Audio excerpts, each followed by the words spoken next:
नमस्कार, ये आकाशवाणी चंडीगढ़ है। अब आप प्रतीका से प्रादेशिक समाचार सुनिए। प्रधानमंत्री नरेंद्र मोदी ने आज स्वामी रामकृष्ण परमहंस को उनकी जयंती पर श्रद्धांजलि अर्पित की।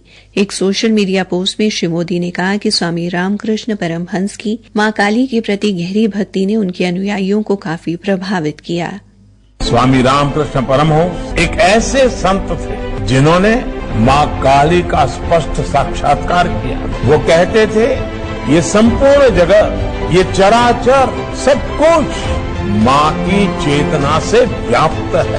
इसी चेतना और शक्ति के एक पुंज को स्वामी विवेकानंद जैसे युग पुरुषों के रूप में स्वामी रामकृष्ण परमहंस ने प्रदीप्त किया था। हरियाणा के मुख्यमंत्री नायब सिंह ने कहा कि प्रधानमंत्री नरेंद्र मोदी के नेतृत्व में भारतवर्ष 2047 तक विकसित राष्ट्र बनने में सफल होगा और वर्ष 2029 तक विश्व की तीसरी बड़ी अर्थव्यवस्था बनकर उभरेगा। उन्होंने कहा कि केंद्र सरकार द्वारा प्रस्तुत किए गए बजट से विकसित भारत के 4 स्तंभों गरीब, युवा, किसान व महिलाओं को सशक्त बनाने में मदद मिलेगी। श्री नायब सिंह कल रोहतक जिले के खरावट स्थित LPS बोसार्ड कंपनी में मशीनिंग सेंटर व मेमोग्राफी बस के उद्घाटन के बाद संबोधित कर रहे थे। मुख्यमंत्री ने कहा कि इस कंपनी द्वारा जनहित में रक्तदान तथा सामान्य जांच की 2 बसें संचालित की जा रही हैं। अब महिलाओं के कैंसर की जांच के लिए मेमोग्राफी बस शुरू की गई है। हरियाणा के मुख्यमंत्री नायब सिंह ने कल रोहतक में नगर निगम के महापौर के चुनाव में भारतीय जनता पार्टी के उम्मीदवार राम अवतार वाल्मीकि के समर्थन में चुनावी जनसभा को संबोधित किया। उन्होंने लोगों से पार्टी उम्मीदवार को भारी मतों से जिताने की अपील की। हिसार स्थित उत्तरी क्षेत्र कृषि मशीनरी प्रशिक्षण एवं परीक्षण संस्थान में आयोजित 3 दिवसीय कृषि दर्शन प्रदर्शनी कल शाम संपन्न हो गई। प्रदर्शनी में हरियाणा के साथ साथ पंजाब, राजस्थान, दिल्ली व उत्तर प्रदेश के किसानों ने हिस्सा लिया। संस्थान के निदेशक डॉ मुकेश जैन ने बताया कि प्रदर्शनी के पहले दिन मुख्यमंत्री नायब सिंह ने बाजार के लिए आधुनिक ट्रैक्टर और कृषि उपकरण जारी किए।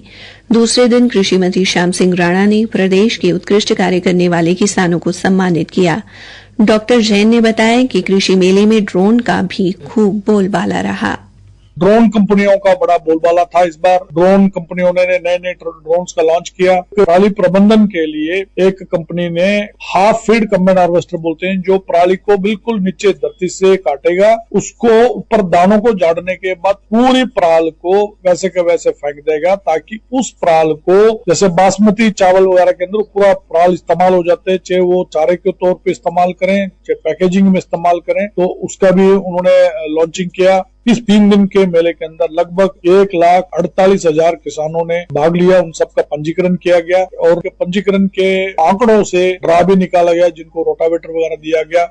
उन्होंने बताया कि किसानों को सौर ऊर्जा बारे भी जानकारी दी गई। महर्षि दयानंद विश्वविद्यालय के अकादमिक मामलों के डीन प्रोफेसर A.S. मान ने शोधार्थियों को गुणवत्तापरक शोध के लिए विषय की गहरी समझ और व्यावहारिक कौशल विकसित करने और शोध के जरिए नवाचार को बढ़ावा देने का आह्वान किया है। वे कल विश्वविद्यालय में शोध प्रविधि कार्यशाला के शुभारंभ पर शोधार्थियों को संबोधित कर रहे थे। उन्होंने कहा कि आज समय की जरूरत है कि शोधार्थी, विशेषज्ञ और संगठन एक साथ मिलकर शोध कार्य करें। उन्होंने शोध में समालोचनात्मक चिंतन विकसित करने की बात कही, जिससे सटीक, तार्किक और निष्पक्ष निष्कर्ष निकालने में मदद मिले। प्रोफेसर मान ने शोध संसाधनों साझा करने का बल दिया। विशिष्ट अतिथि कुलसचिव डॉक्टर कृष्णकांत ने कहा कि शोध नए ज्ञान की खोज की प्रक्रिया है। उन्होंने कहा कि एक अच्छा शोध कार्य योजनाबद्ध, तार्किक और प्रमाण आधारित होना चाहिए।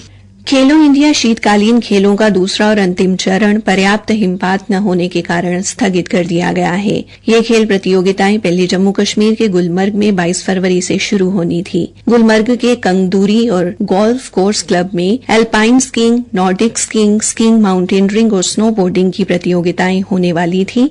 मौसम अनुकूल होने के बाद इनका संशोधित कार्यक्रम जारी किया जाएगा। इसी के साथ ये समाचार बुलेटिन समाप्त हुआ। तो बच्चों, याद है ना, 11 फरवरी को राष्ट्रीय कृमि मुक्ति दिवस है। उस दिन स्कूल और आंगनबाड़ी में कृमि नियंत्रण की दवाई खिलाई जाएगी, जिससे तुम सबको आंत की कृमि से छुटकारा मिल जाएगा। और जब 11 फरवरी को स्कूल और आंगनबाड़ी में कृमि नियंत्रण की दवाई दी जाए, तो स्कूल और आंगनबाड़ी जाएं और दवाई खाएं। जो बच्चे छूट जाएं, उन्हें मॉपअप दिवस 18 फरवरी को दवाई खिलाई जाएगी। कृमि से छुटकारा, सेहतमंद भविष्य हमारा। राष्ट्रीय स्वास्थ्य मिशन, स्वास्थ्य विभाग, हरियाणा द्वारा जनहित में जारी।